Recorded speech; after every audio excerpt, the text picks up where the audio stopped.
Assalamualaikum warahmatullahi wabarakatuh. Bismillahirrahmanirrahim. Alhamdulillahi rabbil alamin. Nahmaduhu wa nasta'inuhu wa nastahdihi wa nastaghfiruh. Wa na'udzu billahi min shururi anfusina wa min sayyiati a'malina. Man yahdihillahu fala mudilla lahu wa man yudlil fala hadiya lahu. Asyhadu an la ilaha illallah wahdahu la syarika lahu wa asyhadu anna Muhammadan 'abduhu wa rasuluh. Allahumma salli wa sallim wa barik ala Muhammad wa ala alihi wa sahbihi ajma'in. Subhanaka la ilma lana illa ma 'allamtana innaka antal alimul hakim. Rabbi shrah li sadri wa yassir li amri wa hlul 'uqdatam min lisani yafqahu qawli wa ba'd. Alhamdulillah, bersua lagi kita pada malam ini. InsyaAllah malam ini tuan-tuan dan puan-puan, kita akan bincang pula tentang hukum menyentuh Al-Quran atas orang yang berhadas. Hukum menyentuh Al-Quran atas orang yang berhadas. Jadi tuan-tuan yang sedang melihat FB saya ini, insya-Allah tuan-tuan boleh share kuliah ni, kuliah pendek saja kepada rakan-rakan lain. Semoga perkongsian kita akan mendapat rahmat, akan mendapat redha daripada Allah Subhanahu wa taala, insya-Allah. Jadi kita berkongsi ilmu supaya kawan-kawan lain pun dapat. Jadi malam ni kita tengok iaitu hukum menyentuh Al-Quran atas orang yang berhadas. Yang pertama, orang yang berhadas besar, yakni berjanabah ataupun orang yang datang haid ataupun nifas. Orang yang berhadas besar. Jadi ulama berselisih pendapat mengenai orang yang berhadas besar menyentuh Al-Quran. Jadi hukum menyentuh Al-Quran atas orang berhadas ni, satu hadas kecil, satu hadas besar. Hadas kecil dan hadas besar. Kita ambil dulu hadas besar. Kita ambil dulu yang pertama ni, iaitu orang yang berhadas besar, iaitu berjanabah, haid dan juga nifas. Jadi ulama berselisih pendapat mengenai orang yang berhadas besar menyentuh Al-Quran. Huraiannya seperti berikut. Yang pertama, bagi orang yang berhadas besar ni, Imam Daud Al-Zahiri dan Ibnu Hazmin daripada mazhab Zahiri mengharuskan orang yang berjanabah menyentuh dan membawa Al-Quran.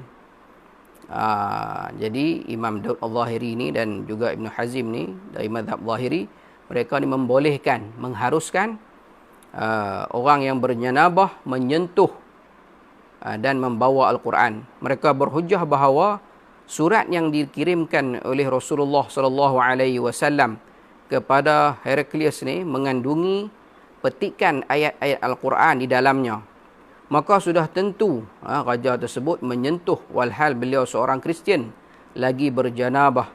Jika tidak boleh, tentu Rasulullah SAW tidak memasukkan petikan ayat-ayat Al-Quran dalam surat tersebut. Itu hujah mereka untuk pendapat pertama ini bagi orang yang berhadas besar. Itu yang pertama. Yang keduanya, jumhur ulama pula.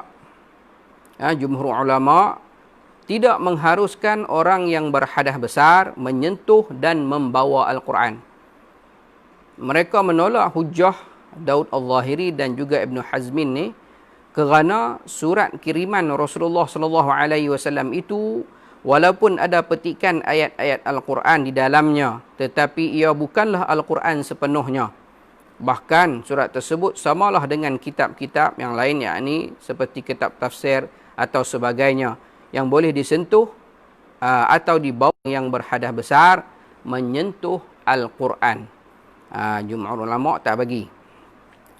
Ini untuk apa? Untuk orang yang berhadas besar. Jadi kesimpulan dia, penyusun kitab ni kata, saya katakan, dia kata haram atas orang yang berhadas besar menyentuh Al-Quran walaupun dengan menggunakan perantaraan, contohnya menggunakan pensel contohnya, ataupun penunjuk. Diharamkan juga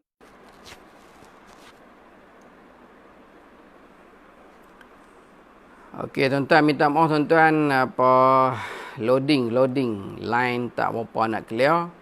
Jadi saya tak tahu tang mana loading tadi ni. Jadi yang saya ingat yang pertama tu lepas kot. Yang pertama tadi iaitu pendapat yang pertama tadi lepas kot. Cuma yang kedua ni saya sebut sekali lagi yang kedua. Yang kedua ni iaitu jumhur ulama tidak mengharuskan orang yang berhadas besar menyentuh dan membawa Al-Quran. Mereka menolak hujah Daud Al-Zahiri dan Ibnu Hazmin kerana surat kiriman Rasulullah sallallahu alaihi wasallam itu surat Rasulullah sallallahu alaihi wasallam itu walaupun ada petikan ayat-ayat Al-Quran di dalamnya, tetapi ia bukanlah Al-Quran sepenuhnya. Bahkan surat tersebut samalah dengan kitab-kitab tafsir atau sebagainya yang boleh disentuh atau dibawa oleh orang yang berhadas besar. Ini pendapat jumhur ulama, iaitu mereka berpendapat bahawa tidak harus, tidak dibolehkan orang yang berhadas besar memegang Al-Quran, menyentuh Al-Quran ataupun membawanya. Jadi dua pendapat lah. Pendapat tadi yang pertama mengharuskan, dan pendapat yang kedua ini pula jumhur ulama kata tidak harus. Kesimpulan dia kata, ini penyusun kitab ni kata, saya katakan, dia kata, haram atas orang yang berhadas besar menyentuh Al-Quran walaupun dengan menggunakan perantaraan pensel ataupun penunjuk. Diharamkan juga menanggungnya walaupun berlapik dengan kain, kecuali ketika darurat seperti berlakunya kebakaran. Nak berlaku kebakaran ataupun tenggelam dalam air. Jadi pada masa tu orang yang berhadas besar bolehlah pegang ataupun bawa lari, menyelamatkan, bawa Al-Quran tu untuk diselamatkan. Kalau tidak dia terbakar ataupun dia hanyut dalam air dan sebagainya. Itu keadaan darurat dibolehkan. Bagi keadaan biasa tidak dibolehkan. Ini pendapat jumhur ulama. Jadi ada dua pendapat lah untuk orang yang berhadas besar, yakni berjanabah, haid dan nifas. Okey, itu yang pertama. Mari kita tengok yang kedua.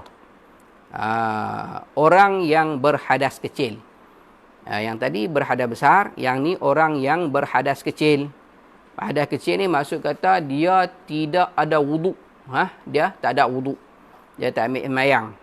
Dia tidak mengambil air sembahyang ataupun tidak berwuduk, maka dia berada dalam hadas kecil. Jadi ulama berselisih pendapat mengenai menyentuh Al-Quran tanpa wuduk. Pegang Al-Quran, sentuh Al-Quran, bawa Al-Quran, menanggung Al-Quran tanpa wuduk. Ini pun ulama selisih pendapat juga. Huraian dia seperti berikut.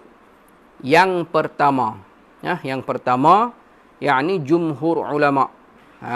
Jumhur ulama fiqh ni mengharamkan orang yang tidak berwuduk menyentuh atau menanggung Al-Quran.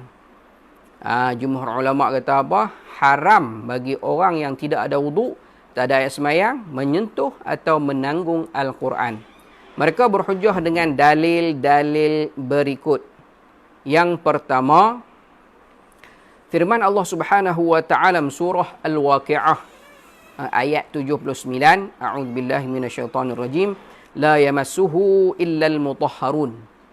La yamassuhu illal mutahharun. Yakni maksud dia tidak menyentuhnya Al-Quran kecuali mereka yang disucikan. Itu dalil yang pertama. Dalil yang kedua, sabda Rasulullah sallallahu alaihi wasallam, la yamassul Qur'ana illa tahirun. Tidak menyentuh Al-Quran kecuali orang yang suci. Riwayat Ibnu Hibban. Ini hadis yang kedua. Dalil yang kedua daripada hadis. Dalil yang pertama daripada ayat Al-Quran surah Al-Waqi'ah ayat 79. Dan yang ketiganya hadis Rasulullah sallallahu alaihi wasallam daripada Abu Bakar bin Muhammad bin Amru bin Hazmin, daripada ayahnya, daripada datuknya, an abihi an jaddihi anna Nabiy sallallahu alaihi wasallam kataba ila ahli al-Yaman kitaban wa kana fihi la yamassuhu al-Quran illa tahirun.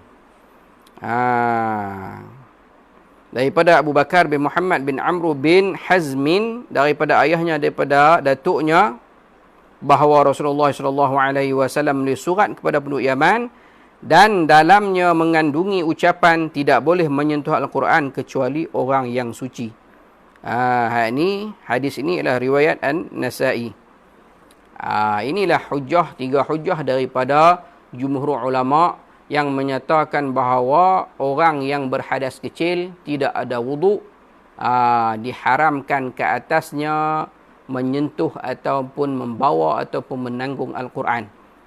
Ini pendapat pertama bagi orang yang berhadas kecil. Pendapat kedua pula iaitu pendapat nak habis tuan-tuan, iaitu pendapat Ibnu Abbas dan Asy-Sya'bi, Ad-Dhahhak bin Muzahim, Imam Daud Al-Zahiri, Ibnu Hazmin dan Hammad Al-Basti berpendapat bahawa orang yang berhadas kecil boleh menyentuh Al-Quran kerana tidak ada dalil yang terang yang mengharamkannya. Dia kata, apa kata? Mereka ni berhujjah bahawa tak ada dalil yang terang yang menolak yang mengharamkannya. Mereka menolak hujjah jumhur ulama tersebut dengan alasan berikut. Apa alasan mereka? Yang pertama, alasan mereka ayat 79 dalam surah Al-Waqi'ah tidak boleh dijadikan hujjah. La yamassuhu illal mutahharun tu, dia kata, mereka ni kata tidak boleh dijadikan hujjah.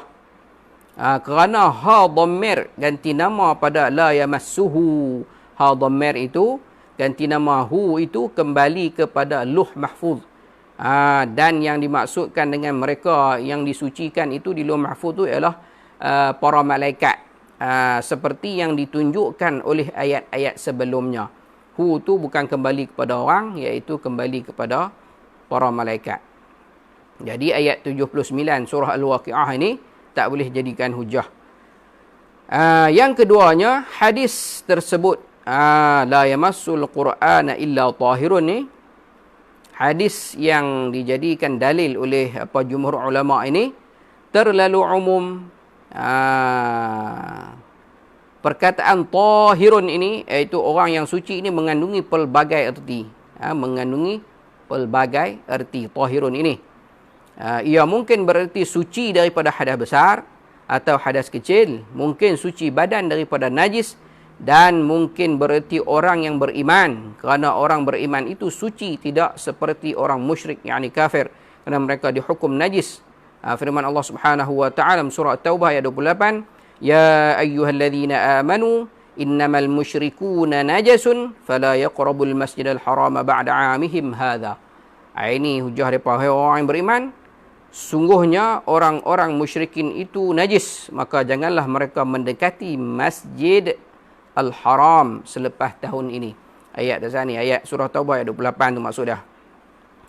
Jadi inilah hujjah mereka, hujjah pendapat yang kedua ini yang membolehkan ataupun mereka ini mengharuskan orang yang berhadas kecil memegang, menyentuh dan membawa Al-Quran.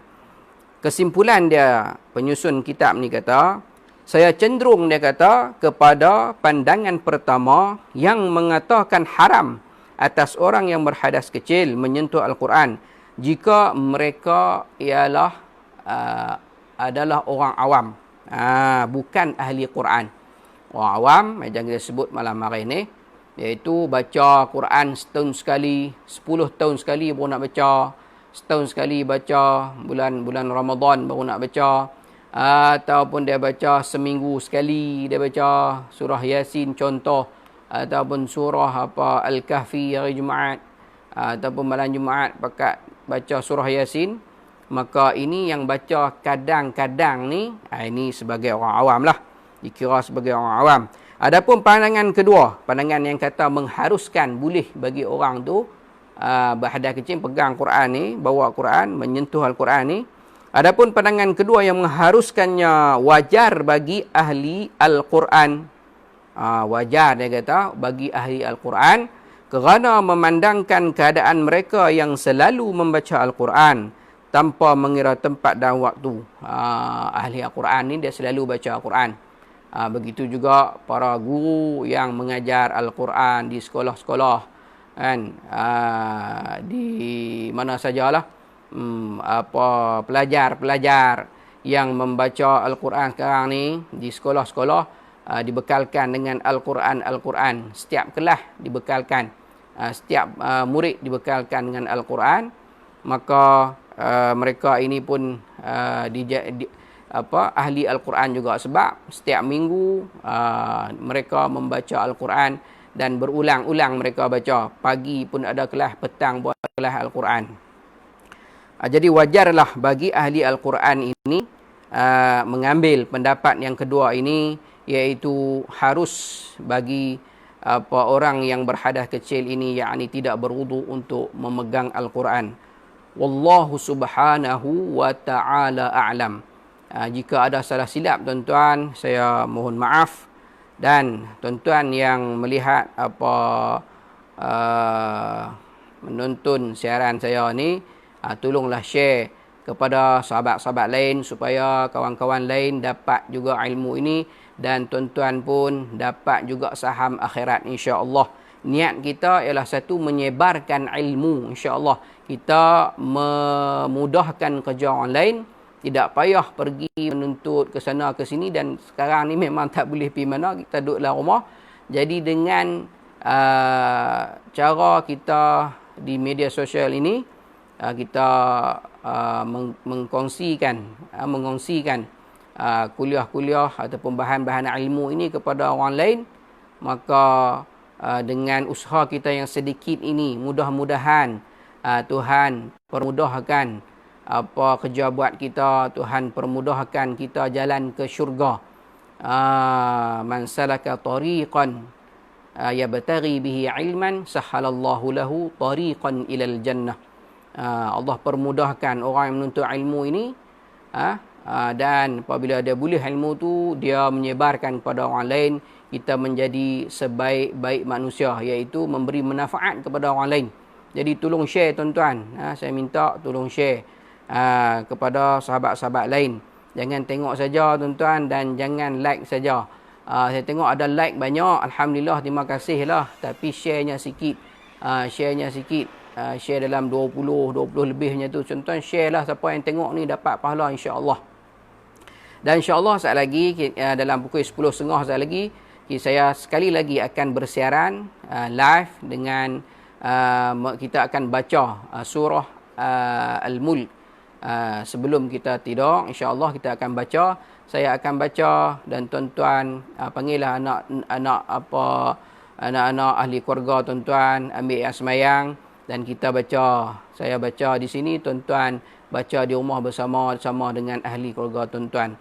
Mudah-mudahan usaha kita yang sedikit ini dikira sebagai usaha yang diredai dan diberkati oleh Allah Subhanahu wa taala, insya-Allah.